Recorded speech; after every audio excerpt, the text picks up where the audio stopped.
अस्सलाम वालेकुम and hi to everyone. आज हम CCF 3.1 और उसका जो चैप्टर 11 के पेज 4 में टिक प्रोसेस के वेरिएबल पैरामीटर, उसके करंट, वोल्टेज और पोलैरिटी, टंगस्टन इलेक्ट्रोड्स और इनर्ट गैस के मतलब डिस्कस करेंगे।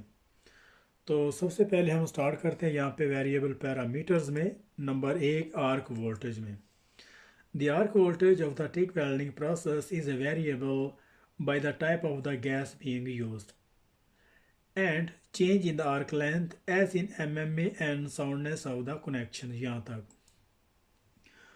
और टिग वेल्डिंग प्रोसेस में ये जो आर्क वोल्टेज है, ये गैस के चेंज होने से इसका जो आर्क वोल्टेज है वो चेंज हो जाता है।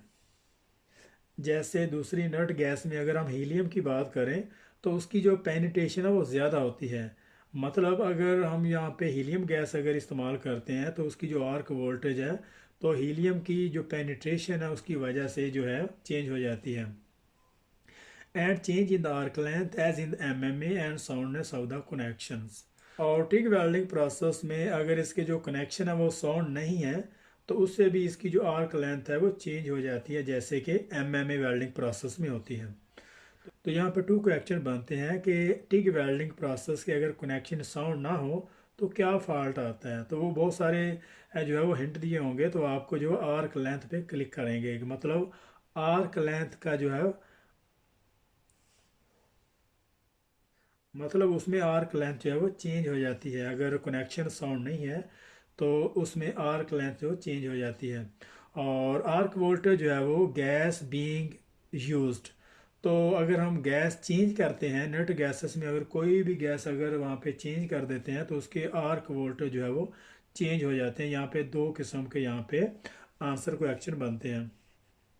तो नंबर 2 में करंट एंड पोलैरिटी है। The current is adjusted proportionally to the diameter of the tungsten being used. The current is adjusted proportionally to the diameters of the tungsten being used। तो जो current है वो tungsten electrode का जो diameter है उसके मुताबिक जो है वो एडजस्ट करते हैं। तो यहाँ पे क्वेश्चन ये भी बनता है कि टिग वेल्डिंग में जो करंट है वो मटेरियल की थिकनेस, फिल वायर या किस वजह से जो है वो करंट एडजस्ट किया जाता है। तो वहाँ पे आंसर होगा टंगस्टन के इलेक्ट्रोड के डायमीटर के मुताबिक जो है वो करंट को एडजस्ट करते हैं। यहाँ से अभी हम इसको देखते हैं। The higher the level of the current, then the higher is the level of the penetration and fusion that is obtained। और जितना हाई लेवल का करंट होगा उसी के मुताबिक जो है वो उसकी जो पेनिट्रेशन और फ्यूजन जो है वो हासिल होगी। यहाँ से अभी हम इसको देखते हैं। The polarity use for the steel is always DC negative as a most of the heat is concentrated at the plus pole in TIG welding.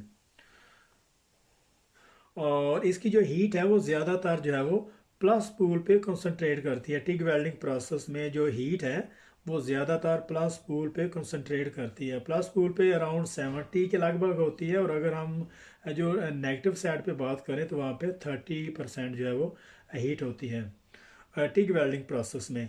This is the required to keep the tungsten as a cool as a possible during welding and maximises penetration. और इस तरह से जो tungsten electrode को वो cool रखना होता है ताकि उसकी जो पेनिट्रेशन है वो मैक्सिमाइज हो सके। और उस AC use when welding titanium and it's alloy। AC is use when welding aluminium and it's alloy। और एल्यूमिनियम और उसके अलाय को वेल्डिंग करने के लिए AC की पोलैरिटी यूज़ की जाती है। और नंबर 3 में tungsten type, size and vertex angle. तो इस पर the tungsten diameter, type of the tungsten and vertex angles are all critical factor considered as essential variable of the welding procedure। यहाँ तक इसको देखते हैं। और इसमें जो टंगस्टन का डायमीटर है और किस टाइप का टंगस्टन है, और इसके बाद उसका जो वर्टेक्स एंगल है, जो शार्पनेस होती है, और जितने भी ये सारे के सारे ऑल क्रिटिकल फैक्टर्स हैं, और इसको जो consider as a essential variable of the welding procedure, और इसको हम एसेंशियल वेरिएबल पैरामीटर जो है वो कंसीडर करते हैं। उसमें टंगस्टन डायमीटर है और टाइप ऑफ द टंगस्टन, कौन सा टंगस्टन इलेक्ट्रोड इस्तेमाल कर रहे हैं, क्योंकि बहुत सारे टंगस्टन इलेक्ट्रोड की किस्में हैं जिसमें थोरिएटेड, सीरिएटेड और जर्कोनिएटेड है। एंड वर्टेक्स एंगल, और उसकी जो शार्पनेस है और एंड ऑल क्रिटिकल, और जितने भी ये जो पैरामीटर हैं इनको हम असेंशियल वेरिएबल पैरामीटर जो है वो कंसीडर करते हैं। यहाँ से अभी हम इसको देखते हैं। The most common type of the tungsten use for thoriated और ceriated for the DC and zirconia added with the AC aluminium alloys. तो यहाँ पे ये बात कर रहा है कि मोस्ट टाइप के जो टंगस्टन इलेक्ट्रोड हैं उसमें थोरिएटेड सीरिएटेड फॉर द डीसी के लिए इस्तेमाल करते हैं, और जब हम अल्मोनियम या उसके अलाई को वेल्ड करते हैं तो उस वक्त जो एसी जो प्लेट इस्तेमाल करते हैं उसमें टंगस्टन इलेक्ट्रोड जो है वो जरकोनी एटेड जो है वो इस्तेमाल किया जाता है। मतलब जब अल्मोनियम अलाई को वेल्ड करते हैं तो उसकी जो प्लेट और उस वक्त जो जरकोनी एटेड जो टंगस्टन इलेक्ट्रोड है वो इस्तेमाल करते हैं। Available shelf sizes range from the 1.6 to 10 mm diameter. तो इसका जो डायामीटर है वो 1.6 से 10 मिलीमीटर जो डायामीटर इसका टंगस्टन इलेक्ट्रोड का अवेलेबल है। तो 1.6, 2.4 and 3.2 mm diameters are more commonly used. अगरचे 1.6, 2.4 और 3.2 mm के जो इलेक्ट्रोड्स हैं वो उनको ज़्यादातर इस्तेमाल किया जाता है। The vertex angle of the tungsten is often a procedural parameter and therefore grinding need to be very control activity that should always be carried out in a dedicated grinding wheel। यहाँ तक इसको देखते हैं। और इसके अलावा इसका जो वर्टेक्स एंगल है टंगस्टन इलेक्ट्रोड का जो वर्टेक्स एंगल है वो एक प्रोसीजरल पैरामीटर है, और इसको जो है वो ग्राइंड करने के लिए बहुत ज़्यादा केयर करने की ज़रूरत होती है। उसमें ज़्यादातर जो है वो डेडिकेटेड ग्राइंडिंग व्हील, और इसको जो है वो डेडिकेटेड ग्राइंडिंग व्हील से इसकी जो है वो इसको शार्प करते हैं। यहाँ से अब हम इसको देखते हैं। The vertex angle is a major as a shown below, और वर्टेक्स एंगल को इस तरह से मेजर करते हैं जैसे वो नीचे इस पिक्चर में दिखा रहा है। तो इस डायग्राम में वो यही समझाने की कोशिश कर रहा है कि जो अगर उसकी टिप है बहुत ज़्यादा फाइन है तो too fine an angle will promote melting of the tungsten tip, और अगर इस तरीके से उसकी जो टिप है बहुत ज़्यादा शार्प है, बहुत ज़्यादा फाइन है, तो वो जो है वो वेल्ड पूल में जो है वो मेल्ट हो जाती है। उसका जो टंगस्टन टिप है वो ब्रेक होके जो है वो वेल्ड पूल में जो है वो डिप हो जाती है। तो इससे जो है वो रिपेयर आने के चांस होते हैं। और इसका जो टंगस्टन वर्टेक्स एंगल इस तरह से जैसे वो ये पिक्चर में दिखा रहा है। When welding aluminium alloy with AC, और जब हम एल्यूमिनियम अलाई की वेल्डिंग करते हैं तो उस वक्त उसकी जो प्लेट एसी होती है, the tungsten and is chamfered, और इसका जो टंगस्टन है उसको जो है वो चैम्फर्ड करते हैं and forms a ball and during welding, और टंगस्टन इलेक्ट्रोड को शार्प नहीं करते और एंड पे इसको जो है वो एक बॉल की शक्ल दे देते हैं। और इसके अलावा नंबर 4 में gas type and flow rate. तो generally 2 types of the purge gases are use for TIG welding, namely argon and helium. तो आमतौर पर 2 गैसेस जो है वो टिग वेल्डिंग प्रोसेस के लिए इस्तेमाल की जाती हैं। इसमें आर्गन और हीलियम है यहाँ पे। तो nitrogen is some time added for the welding copper and hydrogen. तो यहाँ से अभी हम इसको देखते हैं। तो nitrogen is some time added for the welding copper, और जब कॉपर को वेल्डिंग कर रहे होते हैं तो उस वक्त आर्गन में कुछ परसेंट जो है वो नाइट्रोजन को ऐड किया जाता है। एंड हाइड्रोजन एडिशन में be made for the austenitic stainless steel, और जब हम ऑस्टेनेटिक स्टेनलेस स्टील को वेल्ड कर रहे होते हैं तो उस वक्त आर्गन में कुछ परसेंटेज हाइड्रोजन जो है वो ऐड की जाती है। इंक्रीजिंग वेल्डिंग स्पीड, तो हाइड्रोजन अगर ऑस्टेनेटिक स्टेनलेस स्टील में ऐड की जाती है तो उससे उसकी वेल्डिंग की जो है वो स्पीड इंक्रीज होती है। यहाँ से अभी हम इसको देखते हैं। The gas flow rate is a further essential variable of the welding procedure, और गैस फ्लो रेट जो है वो एसेंशियल वेरिएबल है वेल्डिंग प्रोसीजर का। और ये जो गैस फ्लो रेट है ये वेल्डिंग प्रोसीजर का जो है वो एसेंशियल वेरिएबल है।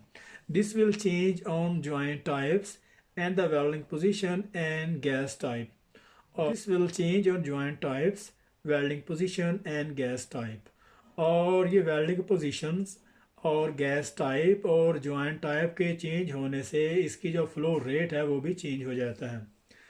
Tea gases are produced in purity of the 99.99%, and though argon is cheaper than helium and has higher density than air।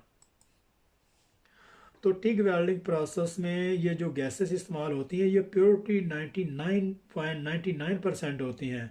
And तो आर्गन इज चीपर, और argon जो है वो हीलियम से जो सस्ती होती है than helium and higher density than air.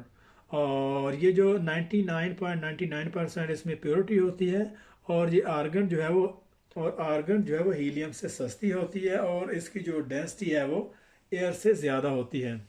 और जो आर्गन है वो हीलियम से सस्ती होती है और इसकी जो डेंसिटी है वो एयर से ज़्यादा होती है। It has lower ionisation potential giving a relatively shallow penetration.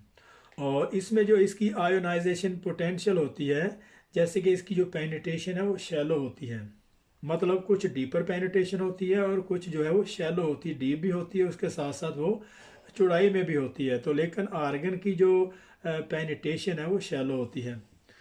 तो यहाँ से अभी हम देखते हैं, helium is more expensive than argon and has a lower density than argon and air.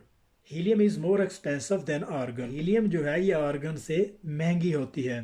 And has a lower density than argon, और इसकी जो डेंसिटी है वो आर्गन से लो होती है। एंड एयर, और इसकी जो डेंसिटी है आर्गन और एयर से लो होती है। With the higher ionization potential giving higher penetration. Helium is more expensive than argon and has a lower density than argon and air, but with a higher ionization potential giving higher penetration and hotter arc। यहाँ तक इसको देखते हैं। Helium जो है ये argon से महंगी होती है, लेकिन इसकी जो डेंसिटी है आर्गन और एयर से कम होती है। विद हायर आयोनाइजेशन पोटेंशियल, और इसका जो आयोनाइजेशन पोटेंशियल है वो हायर पेनिट्रेशन देता है, और इसकी जो आर्क है वो हार्टर होती है। और ये बिल्कुल आर्गन के उल्ट है। और आर्गन में क्या होता है कि उसकी जो पेनिट्रेशन है वो शैलो होती है, और यहाँ पे हीलियम से बिल्कुल ये अपोजिट है। जैसे कि आर्गन जो है वो ये हीलियम से सस्ती होती है और उसकी जो डेंसिटी है वो एयर से ज़्यादा होती है, लेकिन उसका जो आयोनाइजेशन पोटेंशियल है, उसकी जो पेनिट्रेशन है वो शैलो होती है। और यहाँ पे अगर हम बात करें हीलियम की, तो हीलियम की जो पेनिट्रेशन और इसकी जो आर्क है वो हार्टर होती है और डीपर होती है, लेकिन इसके मुकाबले में इसकी जो डेंसिटी है वो एयर और आर्गन से कम होती है। यहाँ से अभी हम इसको देखते हैं। This means practically that due to the density factor the flow rate of the helium must be increase in down hand position. यहाँ तक इसको देखते हैं। और अगर हम जो हीलियम की जो डेंसिटी है अगर उसको देखते हुए अगर हम डाउन हैंड वेल्डिंग पोजीशन अगर करते हैं, तो वहाँ पे उसका जो फ्लो रेट है उसको इंक्रीज़ करना होगा, क्योंकि इसकी जो डेंसिटी कम होती है, और वहाँ से वेल्ड एरिया को प्रोटेक्ट करने के लिए वहाँ पे जो हीलियम गैस का जो फ्लो रेट है वो ज़्यादा रखना होगा। यहाँ से अभी हम इसको देखते हैं। And argon increase in the overhead position for the similar joint design in order to maintain adequate gas cover of the weld zone. यहाँ तक। और आर्गन को जो है वो ओवरहेड पोजीशन पे इसको इंक्रीज करेंगे। अगर सिमिलर जॉइंट है तो उसमें ओवरहेड पोजीशन में आर्गन को इंक्रीज करेंगे। Argon and helium gases are offer mix to combine the useful future of the each gases. यहाँ तक इसको देखते हैं। और आर्गन और हीलियम की गैसेस को मिक्स किया जाता है ताकि दोनों की जो प्रॉपर्टी है, जैसे कि गैस कवर है और जैसे कि हीलियम की जो प्रॉपर्टी है पेनिट्रेशन, और आर्गन में जो गैस कवर की जो एबिलिटी है वो दोनों को यूज़ कर सकें। The fitting of the gas lens is critical in avoiding gas turbulence in TIG welding. और गैस लेंस की फिटिंग जो है बहुत सारी टर्बुलेंस, जैसे बाहर से जो ऑक्सीजन अंदर आती हैं वेल्डिंग के आर्क कॉलम में, उनसे ये सेफ रखती है। तो यहाँ पे 11.4 का चैप्टर यहाँ पे ख़त्म हो रहा है। तो मिलते हैं नेक्स्ट पेज में 5 में, तब तक के लिए अल्लाह हाफिज़।